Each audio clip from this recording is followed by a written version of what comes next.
Vitayu and good afternoon. Today we're going to be going to a children's center in Odesa that actually one of my friends helped set up. So let's go inside and see what they've been doing. So I think it's actually here across the street. Not sure which building specifically it is, but I'm assuming it's this family center here.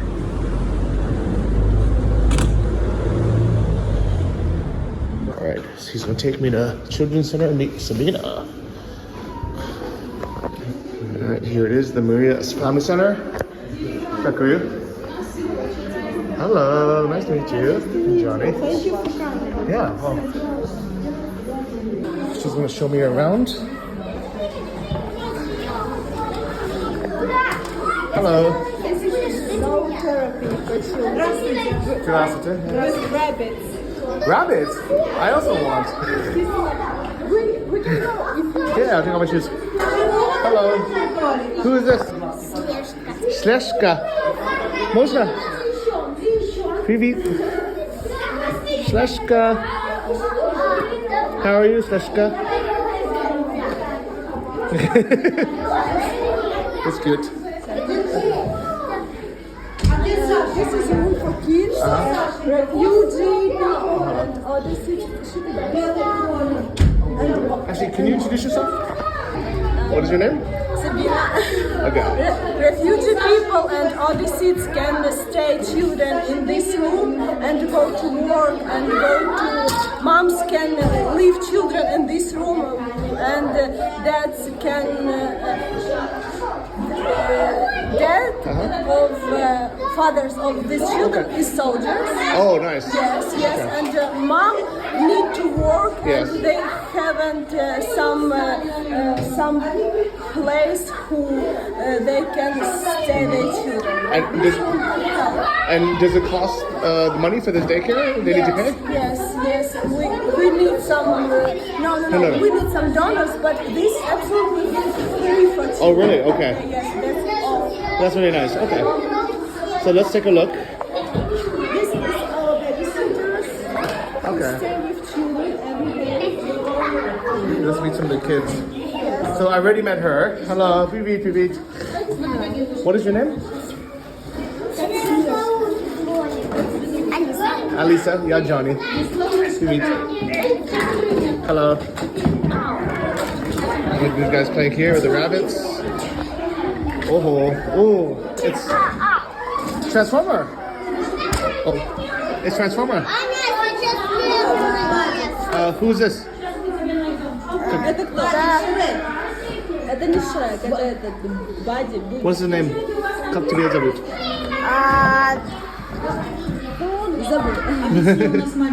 Как его зовут? This boys with some problems. Oh, hold it. I want to find a rabbit here. Yeah, great. Подойдите погладить. What's his name? Зовут. Шляпа. Oh, yes. So guys, I'm here with Shirapa. Name is Hat. And Погладь его, зайка, погладь этого кроличка. so I don't know about where you guys live, but in the US, daycare is really, really expensive. And sometimes it actually doesn't make sense to even work if you need to pay for daycare. So it's really nice that they have this program that is set up for kids to come to daycare for free while the mom works and the dad is defending the front lines. Oh, thanks.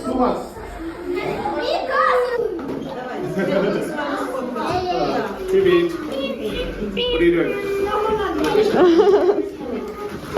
Oh, so nice.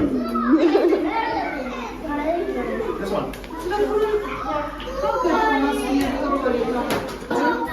So these kids? This is kids, this is refugee kids from Kherson, Mariupol. They need psychological help Yes. because every day they heard rocket attacks. They said, oh, there is my dad, there is dad is soldiers. And they say, I want to dad, I want my dad, Yes. I want to go to free father. And we want to do these children must forget about the war. And zootherapy like this with rabbits, puppets, kittens can help there. And just Forget about the war. and just be kids, yes. Yes. They can feel.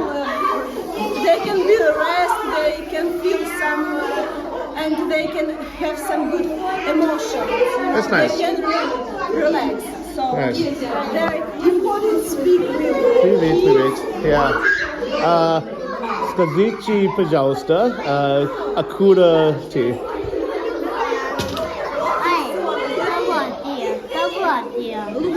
Luhansk. So Luhansk is a city on the far east of Ukraine, even past Odonetsk, right on the border of Russia, where a lot of fighting has been happened, and Russia has occupied it and has been systematically Я не знаю, bombing it. почему военных нету. Мы работяги.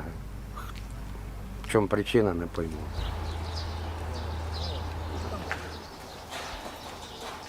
Luhansk is just one of the many cities in the east that Russia has occupied and systematically destroyed, forcing residents out. To make things worse, after they've occupied Luhansk and these eastern regions, Russia has actually been moving a lot of their citizens into these areas, either incentivizing or sometimes by force, especially from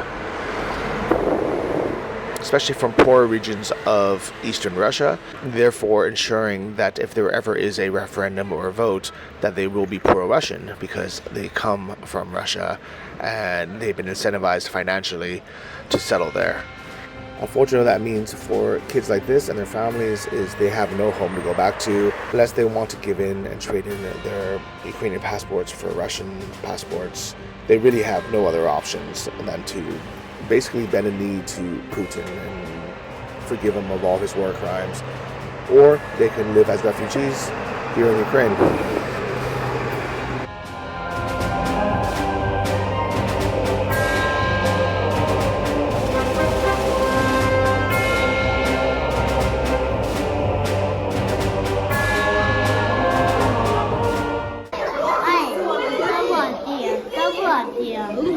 Luhansk. Okay, welcome. Houston, you're from Houston or Atlanta? Или Atlanta. Texas, да? Скажите, пожалуйста, откуда ты?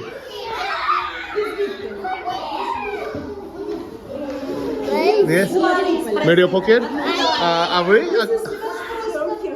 From Kherson? Нет? Где?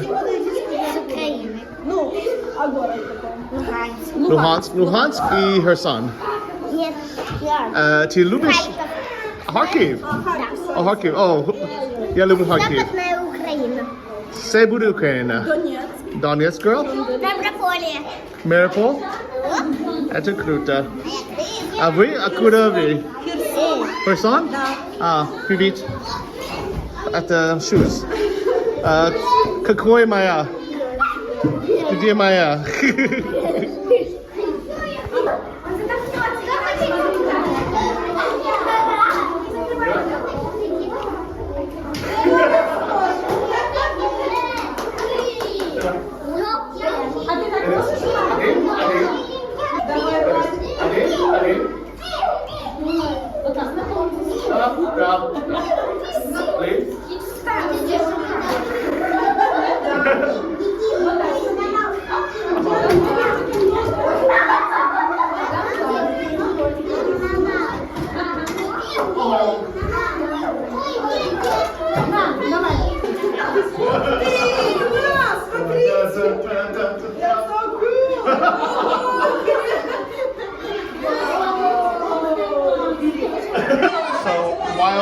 They also have some programs for the moms. So actually today they're teaching them basic first aid. Yes, for children.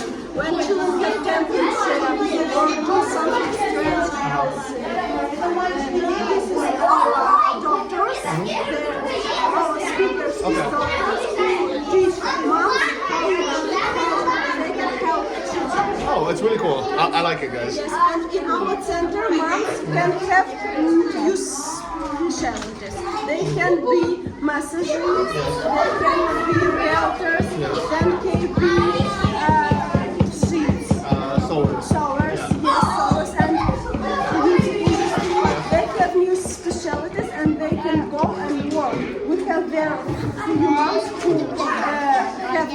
after our courses. Oh, wow. So they actually learned a new skill and they were able to find a job from it. Wow. When the husband soldiers Yeah. on the war, on the position, they can have new specialties, can go and can help their Yeah, that's really important because maybe before the war, the husband was working and they were stay-at-home mom.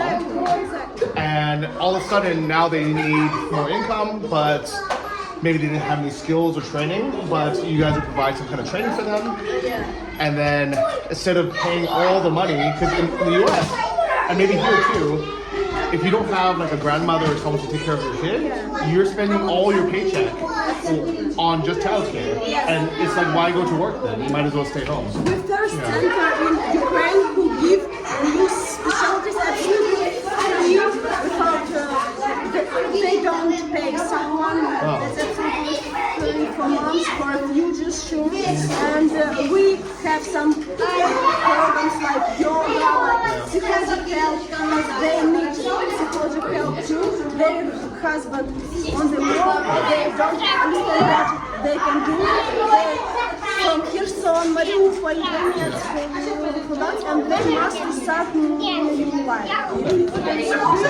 We want to help. So let's actually go and meet some of the moms and actually see what the training is about today. Thank you guys. So it's like a first aid training course. І от все, в обід вона вже вся така, за що мені це все? Я кажу, почекай, ти ж хотіла більше часу з мамою проводити? Почати, можливо, її походи з вами, там, наприклад, якщо там ти півдня зі мною і ми робимо мої справи, то можливо ввечері ми будемо робити твої справи, наприклад, в місті гратися, чи в місті дивитися мультики, чи щось таке. Ну, тобто, ви повинні, тобто, якщо... So, For soldiers, children, to make sure for his death, and we take. oh, you send it to them, yeah? Oh, that's nice. So, here are some drawings that they make during the daycare, and they will make sure they get delivered to the front line, so the parents or the fathers usually. It's really nice. When there was no power? Yeah. Okay.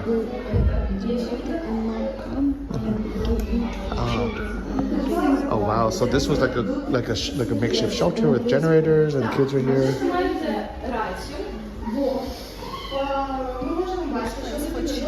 Yeah. And then this was like the home kitchen with the generator. That's nice. It's everything. So now they're talking about fever and temperatures. What is the healthy range? 37C. And what to do in case. So, for children? This looks like a very nice cafe. But I guess kids are hanging out down here and playing. What are you playing? But let's have some coffee, guys. We get some lattes. Budmo. Yeah, of course.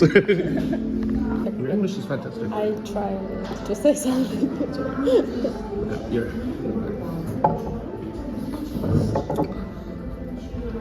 Well, while we sit here and enjoy coffee, it's a little bit loud upstairs, so I think this would be a good time to talk about how you started with the center and how the center started.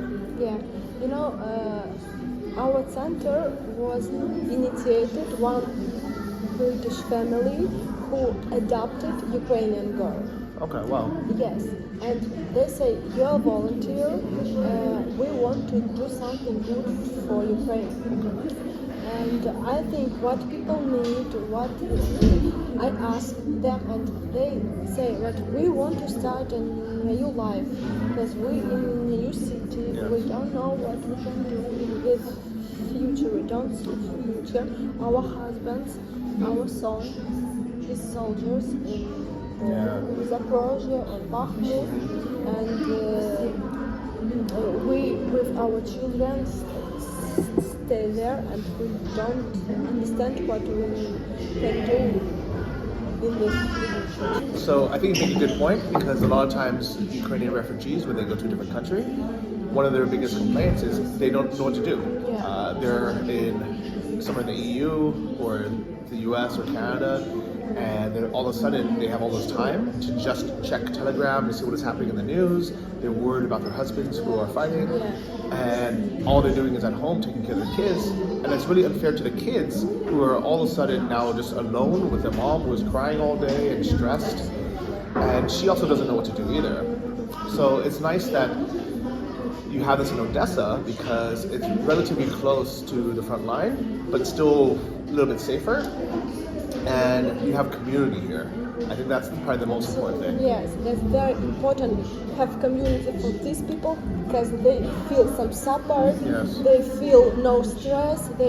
They see what we have people like them, and they can speak with them about this problem, and they can feel safe. This is the first what we can do. These people can save in their community. They can feel safe and have new education, new job. They have place, room for children. They can stay and go to work and go to have education. That's very important for mom, for dad, and for all. And our center, they're like soldiers because we have some courses for soldiers too, psychological courses, psychological help for soldiers, and on the future we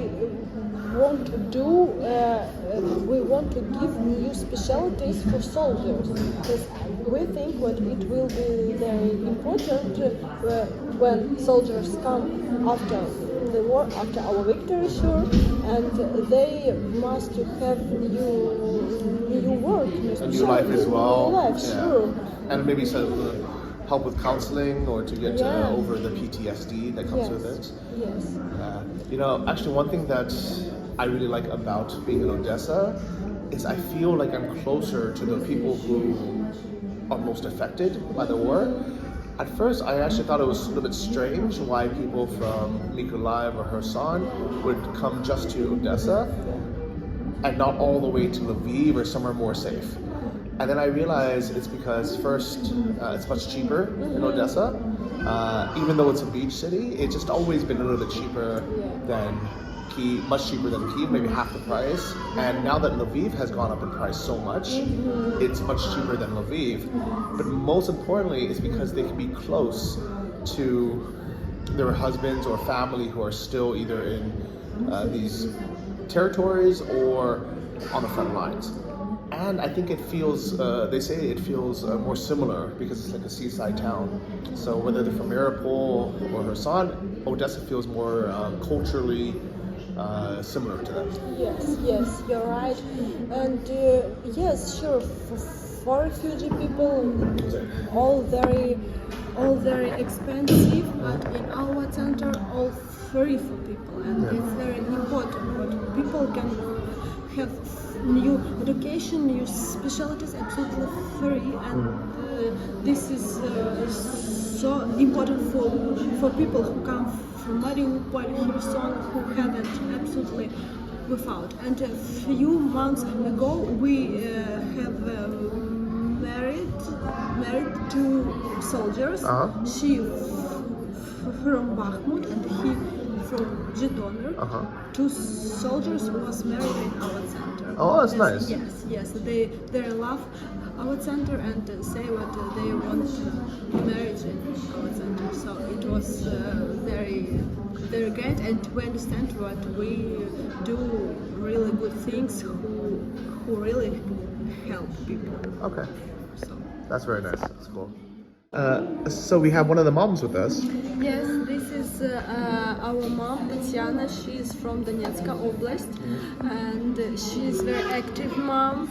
She had our courses massage. She have new specialties in our center like massage, and now she have work. Oh, wow. Yes, That's yes, cool. they work, and they have 2 kids, and one boy, one girl, and go the girl every day visit our center. Wow. How did you first find the center? It's a miracle. Yeah. Okay. It's a miracle. Це дуже чудовий, сучасний і потрібний центр. Так. Very modern and very need center. People Okay. need this center. Yeah. And did somebody recommend it to you, or how did you know about it? Так, я Instagram. Just Instagram. Wow, really? Okay. Work. Yeah. Instagram is work. And when you first came, did you really believe everything is like for free? The child care, the training, like. Що ти що посещаєш? Акторська майстерність. Моя дитина відвідує курси акторської майстерності, курси малювання. Вона тут відвідує логопеда. Я психолога. Я також тут же ж закінчила навчання тайському масажу. Але найпотрібніше це саме дитяча кімната для дитини. Very happy what we have a kids room because she can go to work, she can do some what she want, and in our center she go to psychology, she go to actor course of actors. Yes. We have that's for good. refugee people, and have a course like massage and some psychological Yeah. trainings for mom. Okay. So, logoped, yes. That's nice. And so you're from Donetsk? When did you come to Odessa? 1 year ago. Oh, nice. And your the husband, where is he? I'm alone. Oh no, Oh, no. I'm sorry. So I'm sure it was very difficult to be alone before you found help. Where? Yes. Дуже важко одній, дуже. Yeah. And now, do you still feel alone? Є друзі, є подруги. Завдяки центру в мене тепер є нові подруги, з якими ми закінчили масажні оці курси. Ми продовжуємо спілкування, ми продовжуємо нашу дружбу. Ми разом, у мене тепер є подруги. That's good. Now she have new friends from our center. After our courses, they stay friendly and they have new community.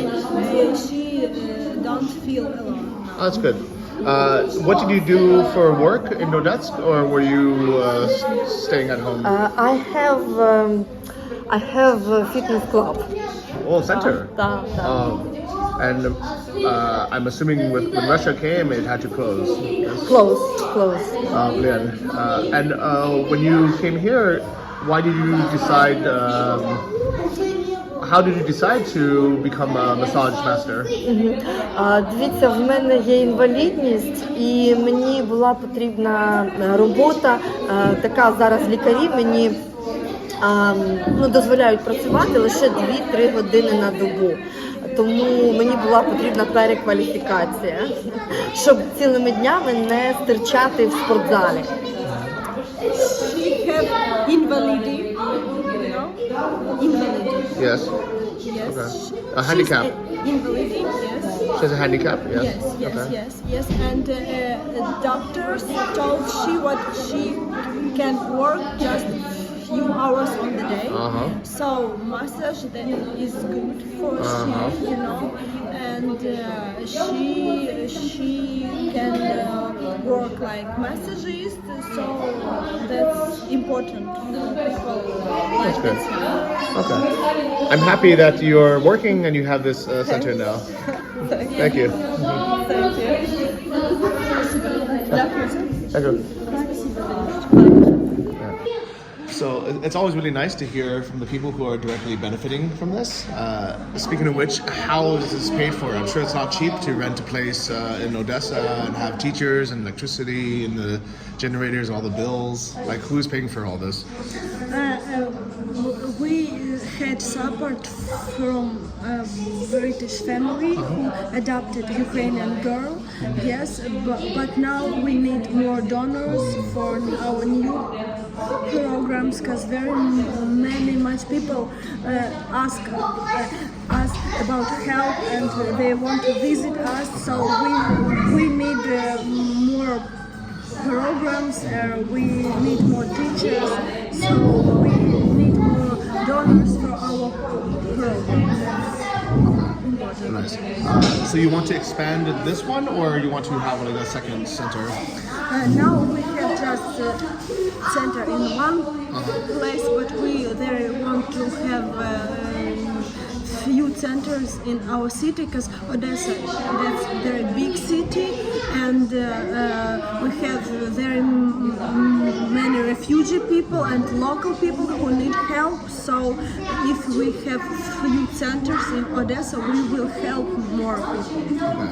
And now, how many people do you have? From June we help near 4,000 people. Wow, Yeah. that's a lot. Yes, adult and children. Yes. Because I'm assuming that in the beginning they really need the most help, but after they get the training, they get a job, they have enough money, they can go on their own and make space for someone else. Yes, and the most important one, they have community where they can feel safe and forget about rocket attacks, about some problem with his husbands, and start new life. Yes, or at least have someone that they can talk to about it. Yeah. Because I have met many refugees in other countries. Poland, not so much because there's a big community there also. But when I met people in Croatia or in Hungary or something, they feel very alone. Yeah. Like they don't know anyone else who's going through the same thing. They don't know who to even talk to. No one understands their struggles. And actually, the most was when I was in the UK. They expected, they wanted to help the refugees, but they were expecting the refugee to either every day be smiling and grateful that they're alive, or to be crying every day, Right, and thank people like you who support us, who think about us, because our people who see people like you, they feel support and they understand what we're not alone. Yes, and thank you so much. And also thank you to our mutual friend Emil for introducing me to this great organization. So if you're watching, thank you, buddy. Hope you're doing good. And if people want to support, they want to donate, how can they do it? Yeah. You can send on PayPal or on our shop. We'll have the links below. Yeah, Okay. we have a link. So I'll have all the links in the description below. If you know anyone who is in Ukraine who needs this type of help, or if you know any refugees who are outside of Ukraine and want to come back but are afraid to come back because they don't have a network or maybe even a home to go back to, they can apply to come here. I'll have all the links in the description below. Thank you. Thank you, guys. Thank you. So the one topic we forgot to mention is right now it's summer and Odessa's nice. It's easy. Life is calm, but winter is very soon. It will be very hard to understand it. So, last year, we have every day blackouts. We have no lights. We can't do anything. We can't call. We can't go and cook something for eat. And we understand what in this winter will be something like this, and we must prepare. And our center prepare too. We want to help all people, and we understand what will be blackout. Very many people come to our center and cook for their children and work on computers because we have electricity. So we don't know what will be on the winter, but we prepare and we understand what it will be very hard.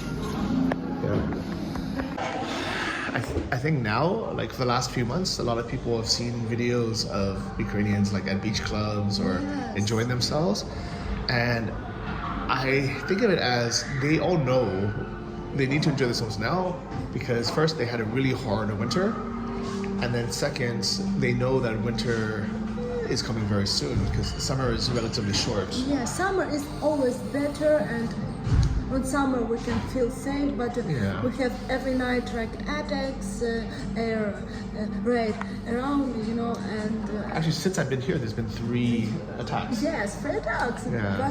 But we understand what. On winter we have long nights. We can will be without lights, without communications. Yeah, it's much scarier. I spent last winter in Kiev, and especially when you're on the outskirts, like if you're like right in the city center, like you feel a little bit more safe. But for most sleeping districts, Yeah. when there is no power, there's no heat, there's no electricity, you feel like you might die.